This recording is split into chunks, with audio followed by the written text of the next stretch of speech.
Welcome to Victory Announcement. We are on Book 11 of Marcus Aurelius' Meditations. Thank you for joining me again. Let's jump right into the next book. Book 11.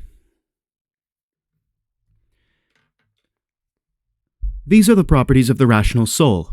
It sees itself, analyzes itself, and makes itself such as it chooses. The fruit which it bears, itself enjoys. For the fruits of plants and that in animals which corresponds to fruits others enjoy, it obtains its own end, wherever the limit of life may be fixed. Not as in a dance and in a play and in such like things, where the whole action is incomplete if anything cuts it short. But in every part, and wherever it may be stopped, it makes what has been set before it full and complete, so that it can say, I have what is my own. And further, it traverses the whole universe and the surrounding vacuum, and surveys its form, and it extends itself into the infinity of time, and embraces and comprehends the periodical renovation of all things, and it comprehends that those who come after us will see nothing new, nor have those before us seen anything more. But, in a manner, he who is 40 years old, if he has any understanding at all, has seen by virtue of the uniformity that prevails all things, which have been, and all that will be. This, too, is a property of the rational soul, love of one's neighbor, and truth, and modesty, and to value nothing more than itself, which is also the property of law. Thus, then, right reason differs not at all from the reason of justice. Thou wilt set little value on pleasing song, and dancing, and the pancratium, if thou wilt distribute the melody of the voice into its several sounds, and ask thyself as to each, if thou art mastered by this, for thou wilt be prevented by shame from confessing it. And in the matter of dancing, if at each movement and attitude thou wilt do the same, and the like also in the matter of the pancratium. In all things, then, except virtue and the acts of virtue, remember to apply thyself to their several parts, and by this division to come to value them little, and apply this rule also to thy whole life. What a soul that is, which is ready, if at any moment it must be separated from the body, and ready either to be extinguished, or dispersed, or continue to exist, but so that this readiness comes from a man's own judgment, not from mere obstinacy, as with the Christians, but considerately, and with dignity, and in a way to persuade another without tragic show. Have I done something for the general interest? Well then, I have had my reward. Let this always be present to thy mind, and never stop doing such good. What is thy art? To be good. And how is this accomplished well, except by general principles, some about the nature of the universe, and others about the proper constitution of man? At first, tragedies were brought on the stage, as a means of reminding men of the things which happen to them, and that it is according to nature for things to happen so, and that if you are delighted with what is shown on the stage, you should not be troubled with that which takes place on the larger stage. For you see that these things must be accomplished thus, and that even they bear them who cry out, O Cytheron! And indeed, some things are said well by the dramatic writers, of which kind is the following especially. Me and my children if the gods neglect, this has its reason too. And again, we must not chail and fret at that which happens. And, life's harvest reap like the wheat's fruitful ear, and other things of the same kind. After tragedy, the old comedy was introduced, which had a magisterial freedom of speech, and by its very plainness of speaking was useful in reminding men to beware of insolence, and for this purpose too Diogenes used to take from these writers. But, as to the middle comedy which came next, observe what it was, and again for what object the new comedy was introduced, which gradually sunk down into a mere mimic artifice. That some good things are said even by these writers, everybody knows. But the whole plan of such poetry and dramaturgy, to what end does it look? How plain does it appear that there is not another condition of life so well suited for philosophizing as this in which thou now happenest to be? A branch cut off from the adjacent branch must of necessity be cut off from the whole tree also. So, too, a man, when he has separated from another man, has fallen off from the whole social community. Now, as to a branch, another cuts it off, but a man, by his own act, separates himself from his neighbor when he hates him and turns away from him, and he does not know that he has at the same time cut himself off from the whole social system. Yet he has this privilege certainly from Zeus, who framed society, for it is in our power to grow again to that which is near to us, and to become a part which helps to make up the whole. However, if it often happens, this kind of separation, it makes it difficult for that which detaches itself to be brought to unity and to be restored to its former condition. Finally, the branch, which from the first grew together with the tree and has continued to have one life with it, is not like that which, after being cut off, is then engrafted. For this is something like what the gardeners mean when they say that it grows with the rest of the tree, but that it has not the same mind with it.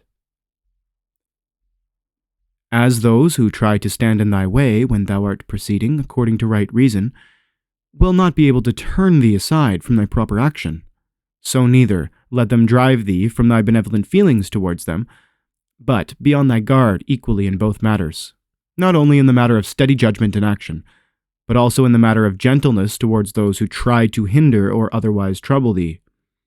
For this also is a weakness, to be vexed at them, as well as to be diverted from thy course of action, and to give way through fear. For both are equally deserters from their post, the man who does it through fear, and the man who is alienated from him, who is by nature a kinsman and a friend. There is no nature which is inferior to art, for the arts imitate the nature of things. But if this is so, that nature, which is the most perfect and the most comprehensive of all natures, cannot fall short of the skill of art. Now, all arts do the inferior things for the sake of the superior. Therefore, the universal nature does so too. And indeed, hence is the origin of justice. And in justice the other virtues have their foundation. For justice will not be observed if we either care for middle things, things indifferent, or are easily deceived and careless and changeable. If the things do not come to thee, the pursuits and avoidances of which disturb thee, still in a manner thou goest to them. Let then thy judgment about them be at rest, and they will remain quiet, and thou wilt not be seen either pursuing or avoiding. The spherical form of the soul maintains its figure when it is neither extended towards any object, nor contracted inward, nor dispersed, nor sinks down, but is illuminated by light, by which it sees the truth of all things, and the truth that is in itself. Suppose any man shall despise me. Let him look to that himself. But I will look to this, that I be not discovered doing or saying anything deserving of contempt. Shall any man hate me? Let him look to it. But I will be mild and benevolent towards every man, and ready to show even him his mistake, not reproachfully, nor yet as making a display of my endurance, but nobly and honesty, like the great Phocion, unless indeed he only assumed it. For the interior parts ought to be such, and a man ought to be seen by the gods neither dissatisfied with anything, nor complaining. For what evil is it to thee, if thou art now doing what is agreeable to thy own nature, and art satisfied with that which is at this moment is suitable to the nature of the universe, since thou art a human being placed at thy post in order that what is for the common advantage may be done in some way? Men despise one another and flatter one another, and men wish to raise themselves above one another and crouch before one another. How unsound and insincere is he who says, I have determined to deal with thee in a fair way. What art thou doing, man? There is no occasion to give this notice. It will soon show itself by acts. The voice ought to be plainly written on the forehead. Such as a man's character is, he immediately shows it in his eyes, just as he who is beloved forthwith reads everything in the eyes of lovers. The man who is honest and good ought to be exactly like a man who smells strong, so that the bystander, as soon as he comes near him, must smell whether he choose or not. But the affectation of simplicity is like a crooked stick. Nothing is more disgraceful than a wolfish friendship, a false friendship. Avoid this most of all. The good and simple and benevolent show all these things in the eyes, and there is no mistaking. As to living in the best way, this power is in the soul, if it be indifferent to things which are indifferent. And it will be indifferent, if it looks on each of these things separately and altogether, and if it remembers that not one of them produces in us an opinion about itself, nor comes to us. But these things remain immovable, and it is we ourselves who produce the judgments about them, and, as we may say, write them in ourselves. It being in our power not to write them, and it being in our power, if perchance these judgments have imperceptibly got admission to our minds, to wipe them out. And if we remember also that such attention will only be for a short time, and then life will be at an end. Besides, what trouble is there at all in doing this? For if these things are according to nature, rejoice in them, and they will be easy to thee. But if contrary to nature, seek what is conformable to thy own nature, and strive towards this, even if it brings no reputation. For every man is allowed to seek his own good. Consider whence each thing is come, and of what it consists, and into what it changes, and what kind of a thing it will be when it has changed, and that it will sustain no harm. If any have offended against thee, consider first, what is my relation to men, and that we are made for one another.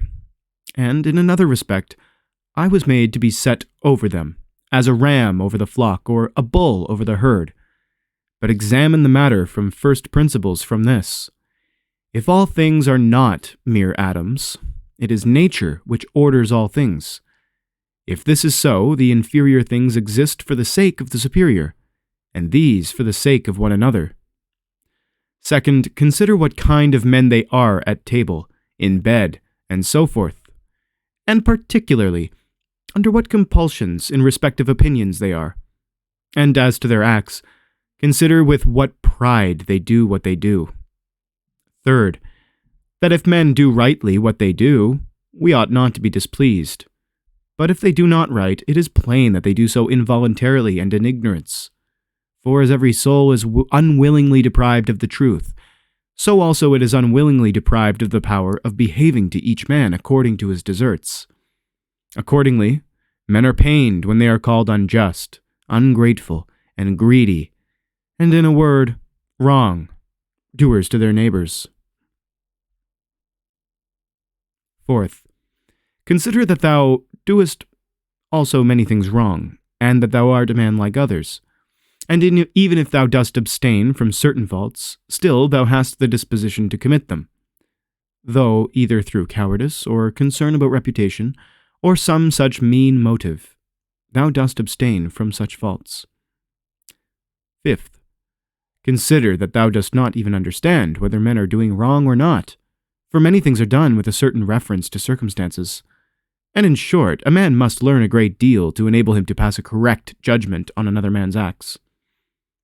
Sixth, consider when thou art much vexed or grieved, that man's life is only a moment, and after a short time we are all laid out dead.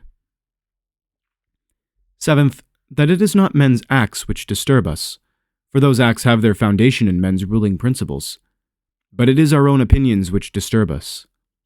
Take away these opinions, then, and resolve to dismiss thy judgment about an act as if it were something grievous, and thy anger is gone.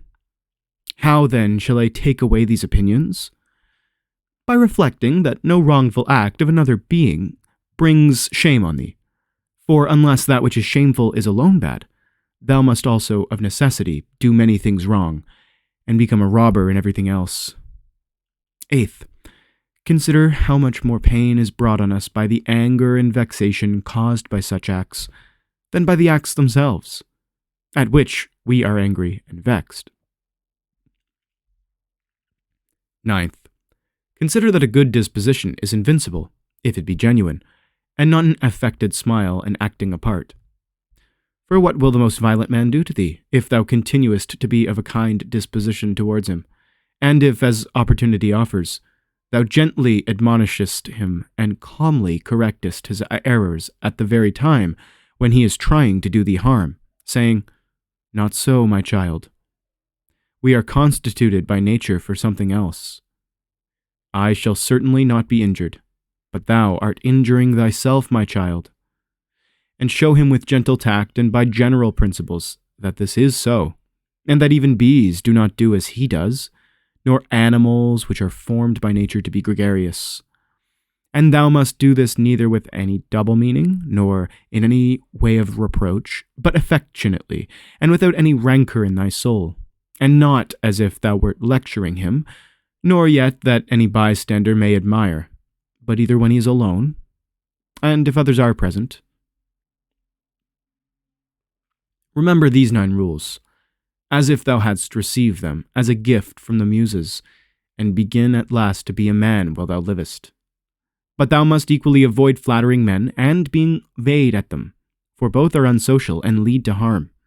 But let this truth be present to thee in the excitement of anger, that to be moved by passion is not manly, but that mildness and gentleness, as they are more agreeable to human nature, so also are they more manly.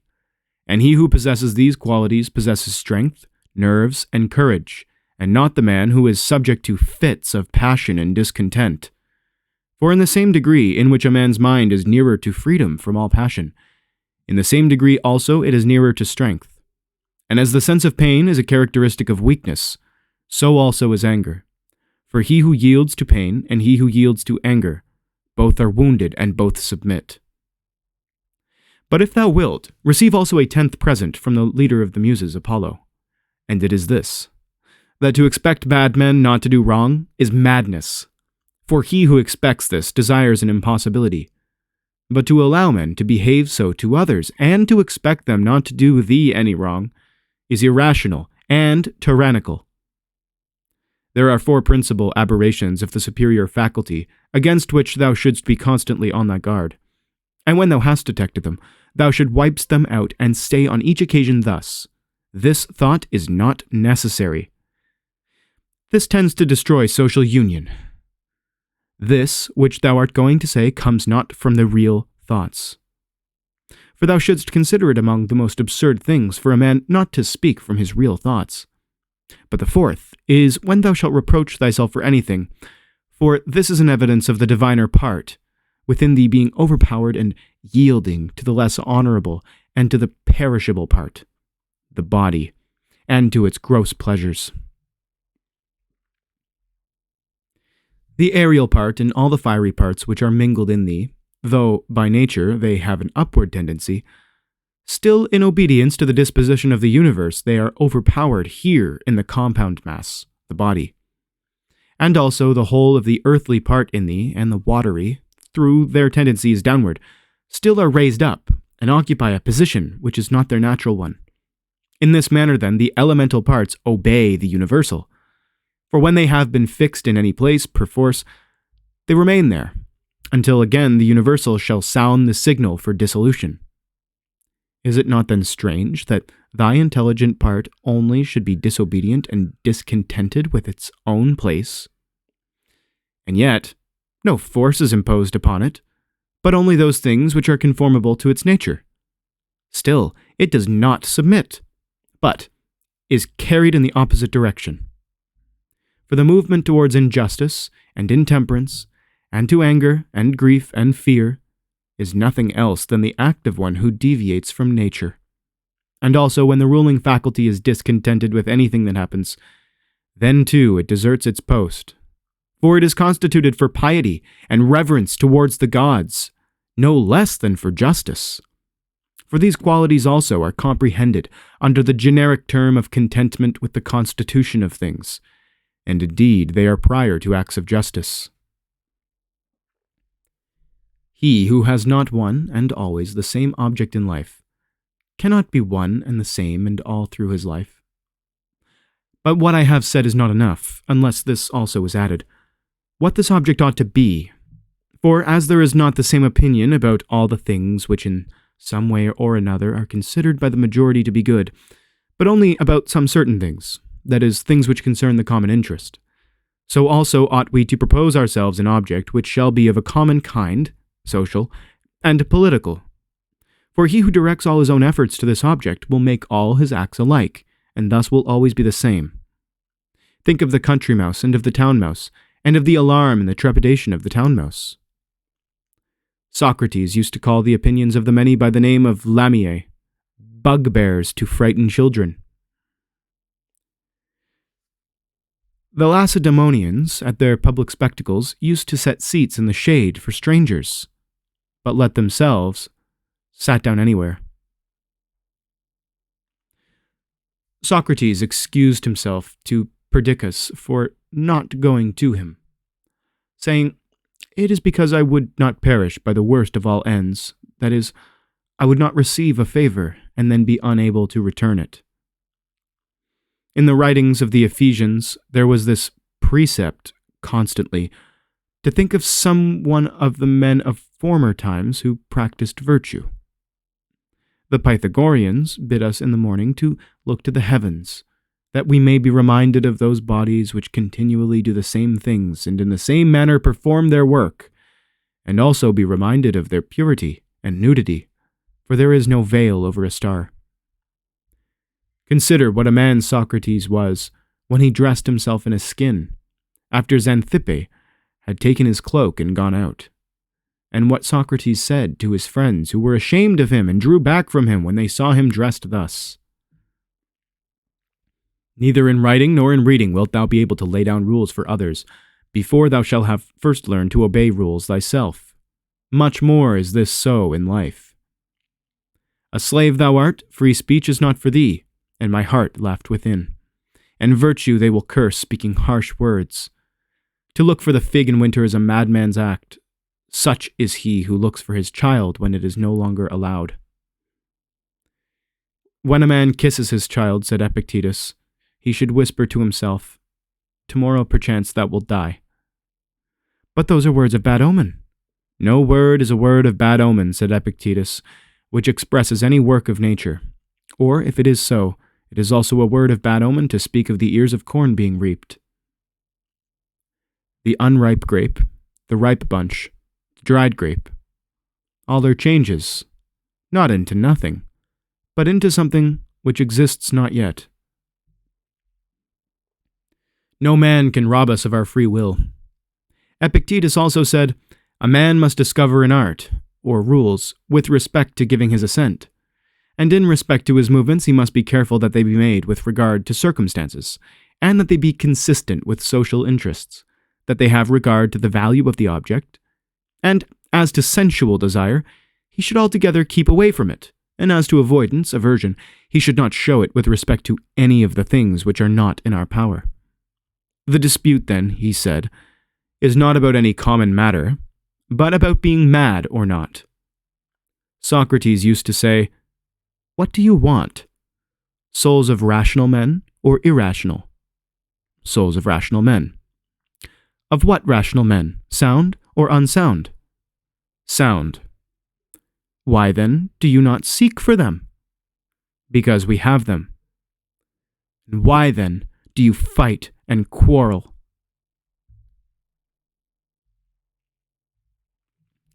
That was Book 11 of Marcus Aurelius' Meditations. Thank you for joining. We will finish this series in the next video. Yay! So I hope you're enjoying this, and I'll see you next time to finish this off.